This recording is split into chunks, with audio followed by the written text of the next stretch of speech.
بسم اللہ الرحمن الرحیم قال النبی صلی اللہ تعالی علیہ وسلم انما الاعمال بالنیات او کما قال علیہ السلام اللہم صلی علی سیدنا و مولانا محمد وعلی آل سیدنا و مولانا محمد وبارک وسلم ثم سلم علیہ۔ رحمت دو عالم صلی اللہ تعالی علیہ وسلم کا ارشاد گرامی ہے، تمام اعمال کا دار و مدار نیت پر ہے۔ امام بخاری رحمۃ اللہ تعالی علیہ نے اپنی بخاری شریف میں سب سے پہلی روایت جو لائی ہے وہ یہی ہے، انما الاعمال بالنیات۔ یہ بات یاد رکھیے گا،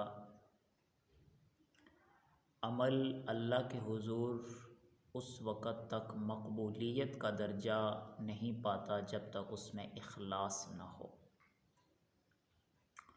اور اخلاص یہ ہے کہ انسان کوئی بھی نیک عمل کرے تو اس میں صرف اللہ کی رضا، اللہ کی خوشنودی، کہ میرا اللہ مجھ سے راضی ہو جائے، بس یہی نیت ہو، اسی کا نام اخلاص ہے۔ گویا امام بخاری رحمۃ اللہ تعالی علیہ نے پہلی روایت لا کے ہمیں یہ پیغام دیا ہے، اور یاد رکھیے گا، قرآن شریف کے بعد اگر کوئی معتبر احادیث مبارکہ میں کوئی کتاب ہے تو بخاری شریف ہے۔ اللہ نے اس کو بڑی مقبولیت سے نوازا ہے۔ الحمدللہ آج پوری دنیا کے دینی مدارس میں یہ کتاب پڑھائی جاتی ہے۔ تو پہلی روایت یہ ہمیں پیغام دے رہی ہے کہ جتنے بھی نیک اعمال ہم کرتے ہیں، چاہے نماز ہے، روزہ ہے، حج ہے، زکوٰۃ ہے، کوئی نفلی عبادت ہے، تہجد ہیں، وغیرہ وغیرہ، تو اس کے اندر اخلاص شرط ہے، صحیح نیت کا ہونا ضروری ہے۔ تو یہ اخلاص کیا ہے کہ اللہ کی رضا کے لیے ہم کام کرنے والے ہوں، اس نیک عمل کے اندر دکھلاوا نہ ہو، ریا نہ ہو، لوگوں کو خوش کرنے کے لیے وہ عمل نہ ہو۔ اس لیے کہ جب کسی عمل کے اندر اخلاص نہیں ہوتا، اس کے اندر دکھلاوا، ریا آ جاتا ہے، تو پھر وہ اللہ کے لیے نہیں رہتا وہ عمل۔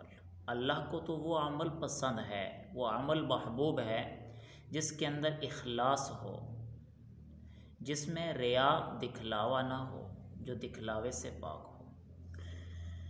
قرآن مجید فرقان حمید کے اندر اللہ تعالیٰ نے ایک مقام پر مثال دے کے سمجھایا، فرمایا من بین فرث و دم لبنا خالصا سائغا للشاربین۔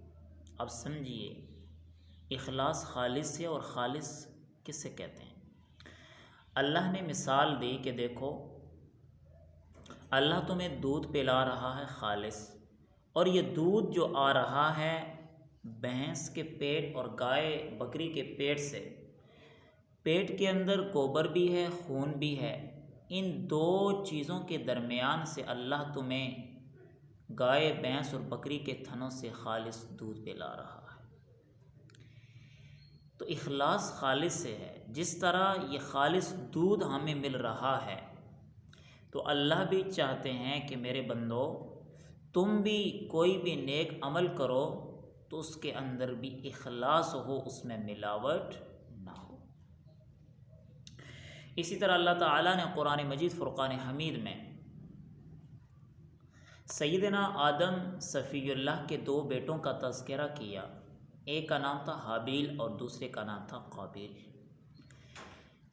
آپس میں اختلاف ہوا نکاح کے معاملے میں، تو حکم آیا کہ انہیں کہو قربانی کریں، اور اس زمانے میں قربانی کی قبولیت یہ ہوا کرتی تھی کہ قربانی رکھ دی پہاڑ کے اوپر، آسمان سے آگ آتی، اچک لے جاتی یا اس کو جلا دیتی، تو سمجھا جاتا یہ قبول ہو گئی۔